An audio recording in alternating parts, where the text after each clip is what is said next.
Ya, tidak. Ayo guys, sopo, ayo cepet dijupuk.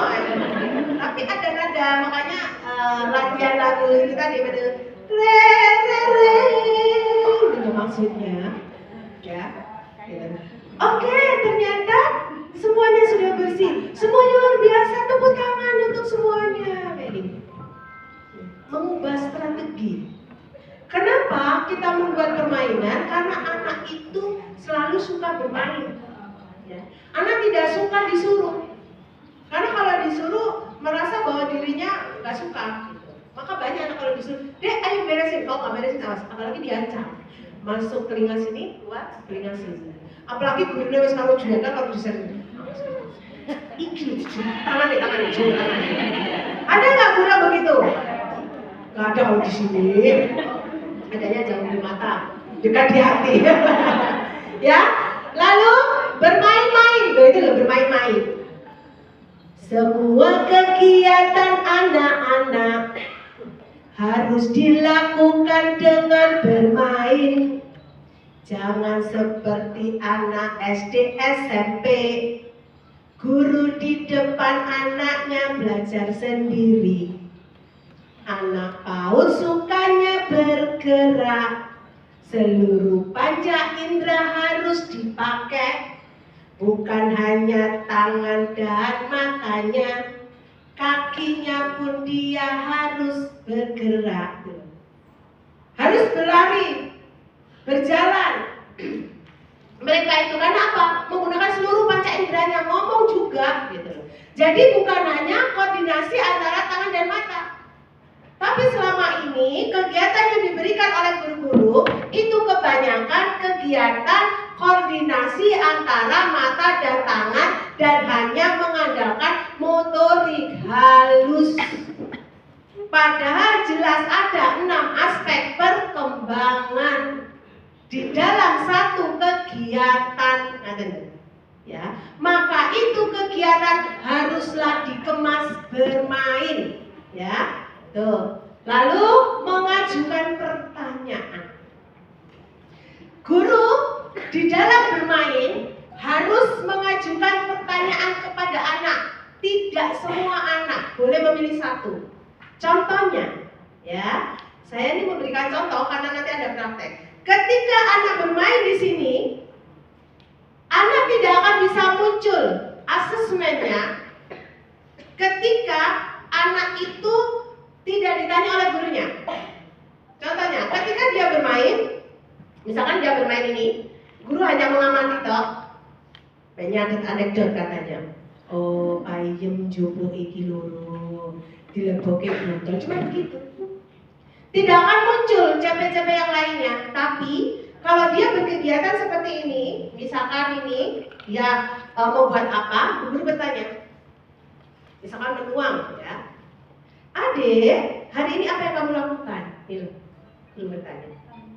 Bu guru, aku mau menuang air. Oh ya, alat dan bahan apa saja yang kamu gunakan? Aku menggunakan gelas aqua. Lalu aku menggunakan ember. Bu guru di sini juga ada sendok dan lain sebagainya, gitu kan? Oh ya, iya. Berarti ketika dia menyebutkan ini tadi, CP apa yang muncul sayangku, pujaan hatiku yang cantik-cantik membahana? Literasi apa? Teknologi. Dia bisa menyebutkan nih loh bahannya, ya kan? Nah setelah itu ditanya lagi, dengan alat yang mana kamu akan menuang airnya? Bu guru, aku ambil gayung. Bu guru ininya dijaga, karena bu guru gelas aqua pakai gayung, apa yang terjadi? Biasanya guru-guru bilangnya apa? Kok gayung tumpah nanti? Ambil cilik kuwi lho gelas aqua, ini nopo boten? Berarti jenengan ngasih instruksi nopo boten? Iya. Hilangkan instruksi mulai sekarang. Lalu apa yang harus dilakukan oleh guru? Oh ya, silakan kamu coba. Gitu. Ketika dia mengambil gayung yang lebih besar dari gelas aqua, dia isi tuh air, tumpah semua. Bu guru nggak boleh, nah kan tumpah toh, bu guru mau yus batin, kayak tumpah. Atau bu guru udah bilang pas pasti tumpah, kan lebih gedean gayungnya. Apa yang terjadi dengan gelasmu? Bu guru nggak bisa, kenapa? Roboh. Kenapa bisa roboh? Inilah eksperimennya. CP eksperimen akan muncul apa itu. Ternyata ini nggak bisa Bu guru. Lalu agar gelasmu terisi dengan air, kamu menggunakan apa? Aku boleh menggunakan sendok nggak Bu guru? Boleh, silakan. Jangan bilang lagi Bu guru, sendok gue nih gelas gue loh, cepat. Guru kan biasanya gitu kalau lagi bermain ya. Maka anak mengambil sendok lalu dia tuang.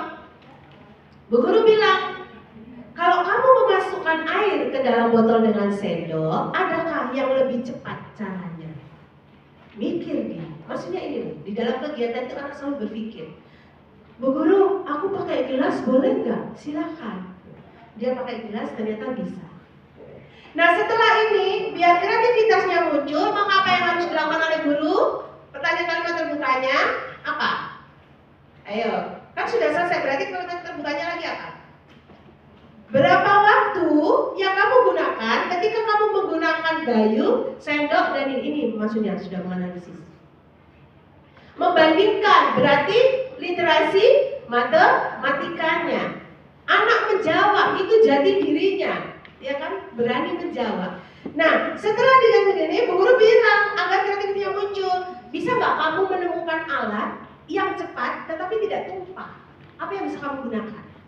Itu maksudnya. Dia sudah berhasil sebetulnya, tapi masih ada lagi alat yang lebih cepat. Lalu dia lihat, oh Bu guru, kalau aku pakai corong gimana ya? Bisa kan dicoba. Nah ketika dia pakai corong, dia ambil gelas yang itu karena sudah menemukan pengalamannya kegagalan tadi, dia tuang tuh. Ternyata lebih cepat waktunya, dijamin sama Bu gurunya. Itu maksudnya.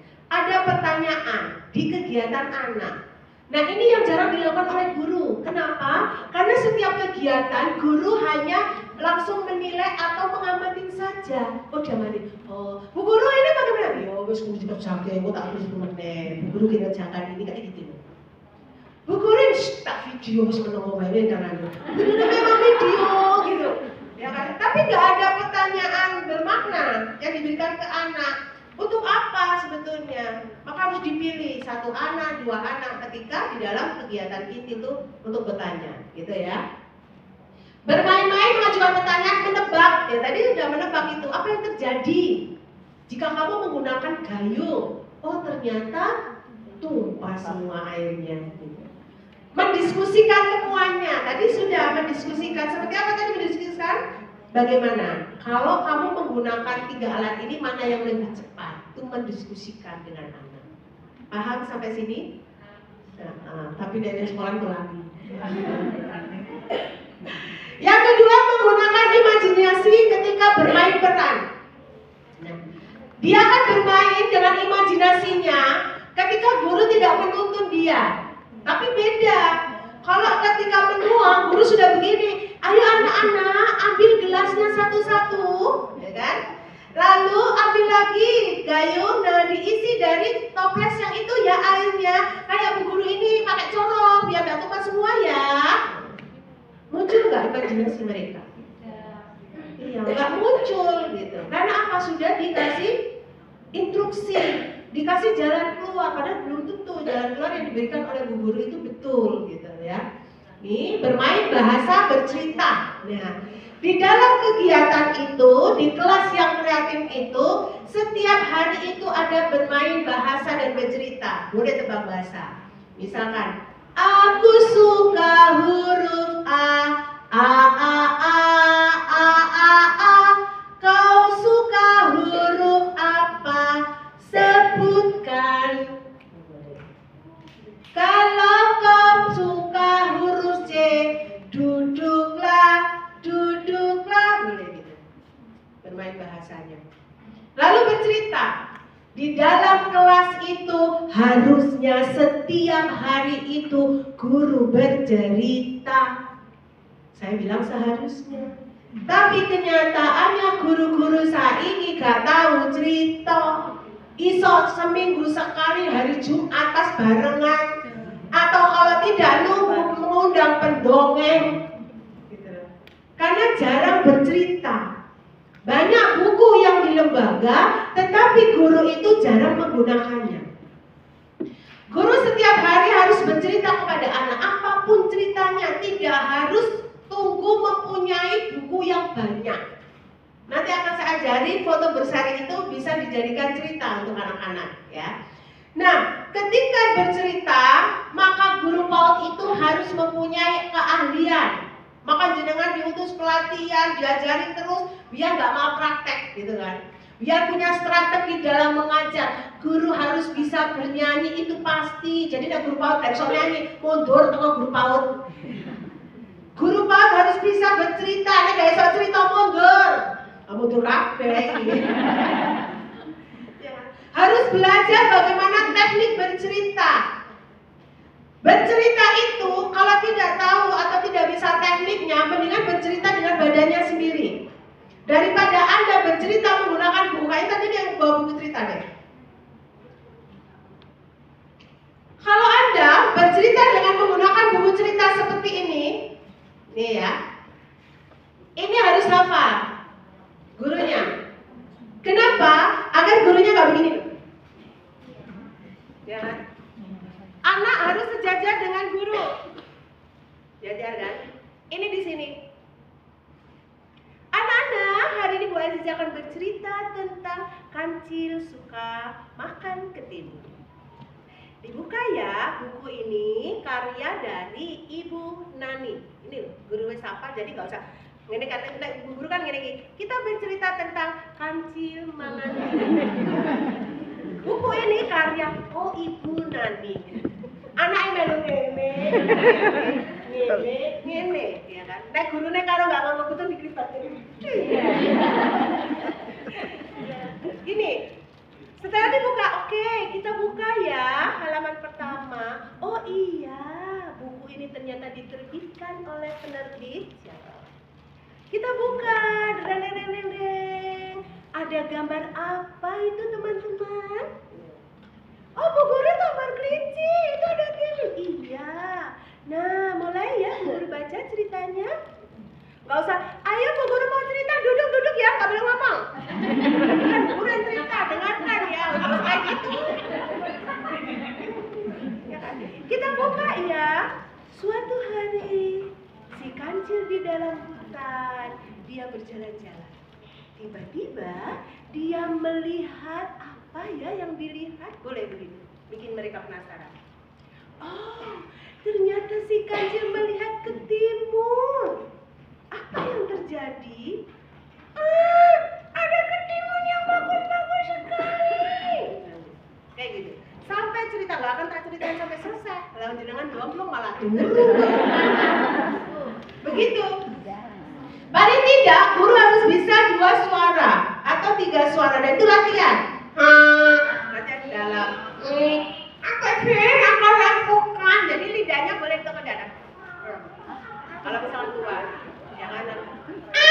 Berarti kalau suara anak-anak nanti nih. Kalau menggunakan buku cerita harus begitu. Tidak boleh balik-baliknya nih. Oh iya, kok saya buku yang kayak gila ini. Lalu kita tuh mau dipajang harus bercerita gitu ya. Lalu yang kedua, ketika guru bercerita menggunakan media boneka, maka ini harus luas tangannya, ya. Suara jangan sampai ketuker. Kalau berhadapan berarti gini. Kalau datang dari sini berarti gini. Nih, nggak mungkin seret gini langsung ini. Tapi gini, jalan dia dari sini. Oh boleh Bu, boleh nak ke tangan. Kalau cerita nih Ibu Aziza, aduh wani pirang. Seret gini, itu boleh katakan Bu. Nih, kalau mau bicara dengan audiens, berarti tangannya dibalik. Hai, apa kabar semuanya? Gini. Ya, baik deh. Lalu kalau dia bicara dengan temannya, berarti ini temannya datang lagi di sini. Gini. Nih. Kalau ngomong dengan sesama bonekanya berarti tangannya begini nih.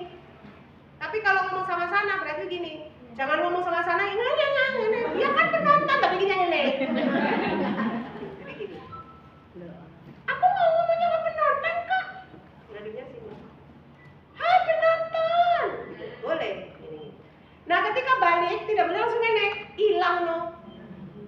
Set, balik, nggak boleh gini langsung mundur. Tapi ini balik tangannya. Jadi kalau jalan kan maju nggak mundur. Nih sampai sini. Maka ini harus begini luas. Nih kalau pakai boneka tangan, ya, maka boleh pakai ini. Tetapi guru harus betul-betul bisa bercerita. Padahal teman-teman perempuan itu pintar kalau bercerita. Bercerita sama tetangganya pintar banget. Gosip pokoknya. Pintar tingkat tinggi gitu ya. Kalau ada insert gitu. Ya, tapi kenapa ketika bercerita dengan anak-anak susah? Harus ada bukunya, harus dia menguasai dulu, tidak. Apa yang tadi jenengan lalu itu bisa diceritakan ke anak-anak. Misalkan sekarang makanan tradisional boleh. Nana Mbak Zia ini mau cerita loh. Mau dengerin nggak? Mau Bu Aziza? Oke. Ceritanya hari ini nih tentang perjalanan Bu Aziza ketika ke sekolah. Nah teman-teman, tadi ketika Bu Aziza mau berangkat ke sekolah, Bu Aziza bawa motor tuh, motornya di starter, misalkan. Di tengah jalan, tiba-tiba Bu Aziza melihat ada nenek-nenek. Nenek-nenek itu bawa apa ya di punggungnya? Setelah itu Bu Aziza naruh motornya, lalu turun. Nah, dilihat sama Bu Aziza, ternyata itu nenek-nenek bawa apa pun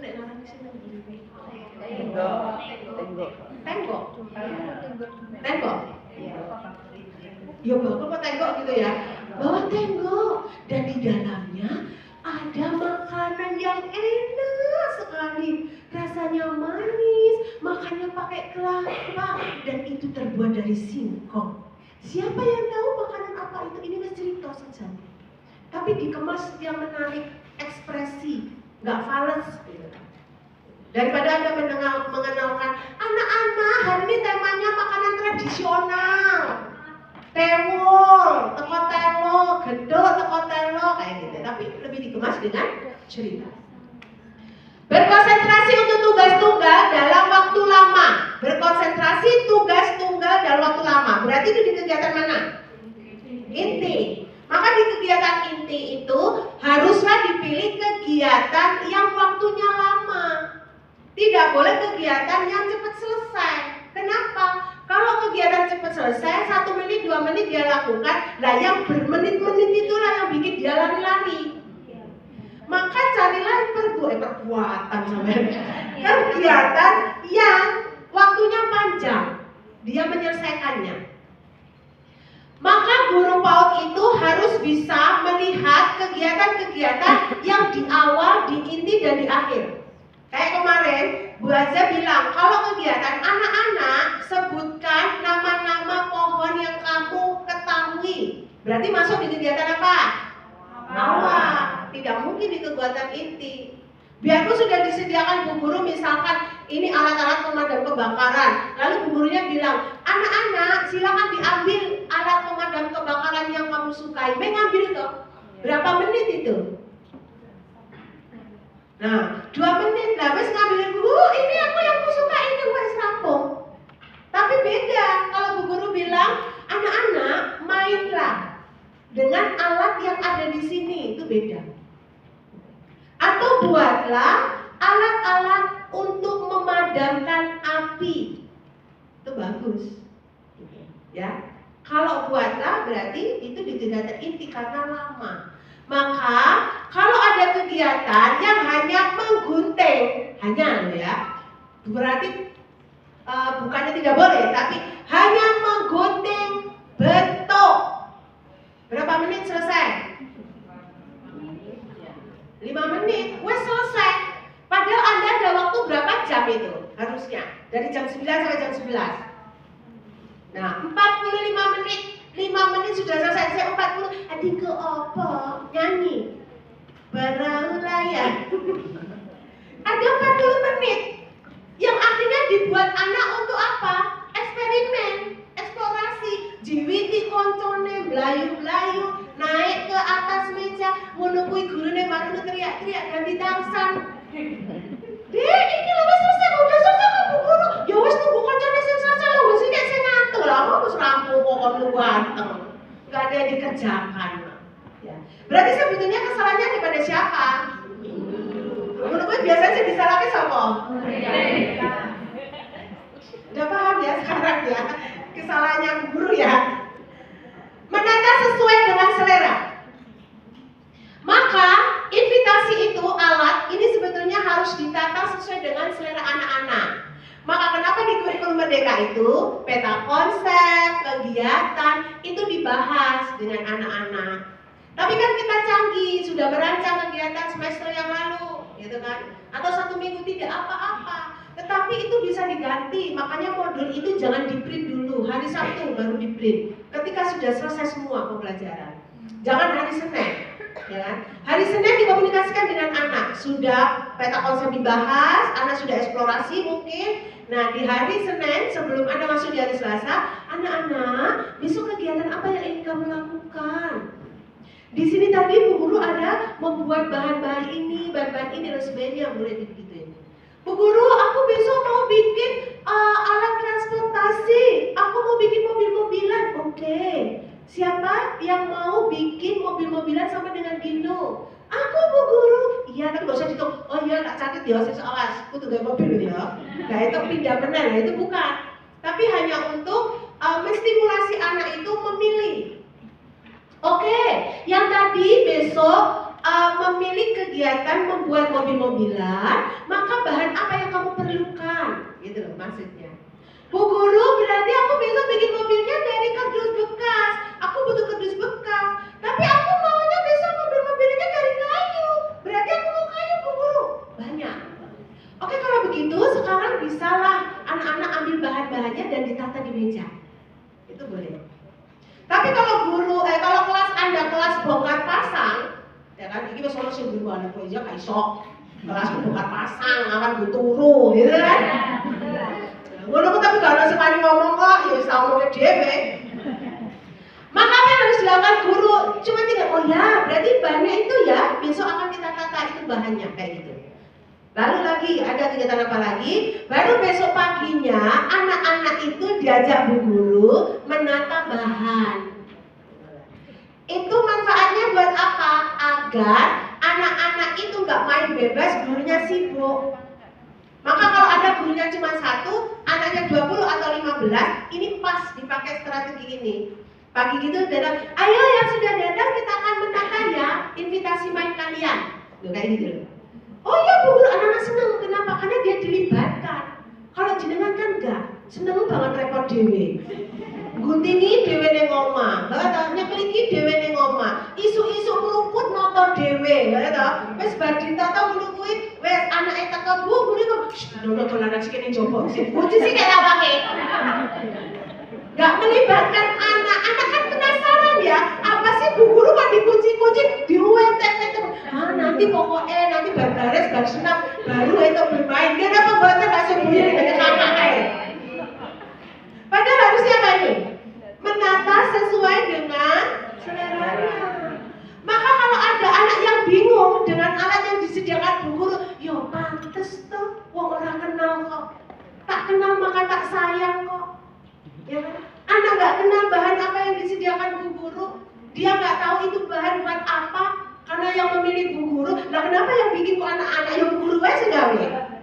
Ya, karena yang menyediakan Bu Guru. Biarpun di situ bunyinya Bu Guru itu harus memfasilitasi, tetapi maksudnya memfasilitasi itu bukan memilihkan, tapi menyediakan. Maka ketika anak itu menata bahannya sendiri, insya Allah dia senang. Aku nata ini Bu Guru di sini ya, Bu Guru nata di sini soalnya aku nanti buat main ini gitu. Nah, ketika kegiatan inti, dia sudah nggak akan penasaran dengan ini, mau dia tata sendiri kok, dia ngambil sendiri di rak. Makanya itu tidak boleh ada estalase terkunci. Kenapa? Karena anak akan bereksplorasi sendiri bahannya untuk bermain. Gitu ya? Oke, next. Sampai ngantuk saya nunggu. Pengelolaan kelas itu ada 3 yang harus dilakukan oleh Bu Guru. Yang pertama adalah ini, alat dan bahan. Yang kedua, provokasi. Yang ketiga adalah invitasi. Oke, selanjutnya Bun. Alat dan bahan jelas, ini sudah, semuanya sudah menyediakan alat dan bahan. Nah, Alat dan bahan, kita menyebutnya di dalam kurikulum Merdeka itu adalah memakai lospat. Apa itu lospat? Lospat adalah bahan-bahan yang terbuka ya. Lalu dapat terpisah, dapat disatukan kembali, dapat dibawa, digabungkan, dijajah, dipindahkan, dan digunakan sendiri ataupun digabungkan dengan bahan-bahan yang lain. Ini jenis lospat. Gitu. Bahan-bahannya terbuka kayak gini. Nih, terbuka. Ini kalau dia berdiri sendiri bisa dibuat main. Bisa dia buat mobil-mobilan. Tapi kalau ini digabungkan dengan benda yang lain, ketika ini dimasukkan, bisa juga dibuat musik. Gitu ya. Lalu ini, ketika ini nanti digabung dengan ini, nih, digabung dengan ini, maka dia bisa menjadi mobil-mobilan. Gimana pembuatan? Ketika ini diginiin, dia bisa bikin kereta api. Iki loh sajane wis jenenge meronce dia. Jadi meronce itu tidak identik dengan benang dan sedotan. Sedotan, glodong, benang, kan kayak gitu ibu-ibu. Nah meronce yang iki yo meronce. Ini digabungkan, bisa berdiri sendiri. Bisa dipreteli. Maka lospat itu sebetulnya tidak boleh paten. Kenapa? Karena kalau habis pakai, ini harus dipreteli, namanya beresin. Bukan beresin dia harus kerak, bukan beresin dia harus di tempatnya. Itu tidak, tapi mainan ini bisa dipretelin untuk dia. Bu guru, aku tadi buat mobil-mobilan. Nah, ini kan tadinya misalkan dia lem nih pakai double tip. Yang penting dia bisa diambil lagi. Nih ya, kan jadi mobil. Nah, ketika dia selesai bermain, ini dilepas. Ditaruh lagi nih di toplesnya, ini taruh lagi di sini. Ini taruh lagi di sini, aku harus dicicili soalnya kan harus duit. Nah, kan? Ini ditaruh lagi dia di sini, gitu. Ini loh, maksudnya lospat terbuka bahannya, bukan hanya barang bekas, tapi bisa barang yang baru, bisa juga barang yang bekas. Kenapa sih dianjurkan pakai lospat? Satu, lospat itu luar biasa aneka macamnya. Untuk merangsang kecerdasan, untuk merangsang motorik halus, bahannya itu, apalagi yang dari alam. Jangan tahu nggak ini sebetulnya manfaatnya buat apa toh? Kalau pakai bijinya lagi, gak ngerti dulu ya tuku kok. Iya kan buat apa? Ini kan sebetulnya untuk meremas ini loh. Nih, tuh motornya di sini. Gitu. Maka kadang-kadang guru-guru itu nggak paham, ini ditoto saja nih gopo, karena nggak tahu fungsinya. Kayu begini ini bagus daripada plastik. Bahannya nih halus kasarnya, maka jangan diwarnain. Daripada plastik ini lebih baik. Alam itu sangat bagus sekali ketika disentuh oleh tubuh kita. Batu, api mana yang mengosokin. Beda. Lalu batu yang nggak halus, gitu. Nih, kalau ini misalkan orang bikinnya nggak ada manfaatnya, kayak orang popong dari anak lagi. Bisa nggak jadi musik? Bisa. Ini dia kalau suka daun biasa tunggu lagi. Nah, tetapi ketika sudah kayak gini nih yang nggak boleh, maka setelah buat main harus dibersihkan. Nih, ini kan udah bekas, bisa beracun. Ya, lospatnya. Nih, maka ketika kayu boleh begini. Ini bisa untuk mencetak, bisa untuk kamera, terserah nak mau ngapain gitu ya. Untuk ini. Nah itu lospat, gitu ya. Bahan-bahan yang estetis. Penataan invitasi. Nah, lospat itu digunakan tidak untuk misalkan sendiri-sendiri, tetapi ditata. Bu Aziza sama nggak sih penata lingkungan sama invitasi? Beda loh, jenengnya jelas beda. Kalau menata lingkungan hanya ditoto, tapi kalau invitasi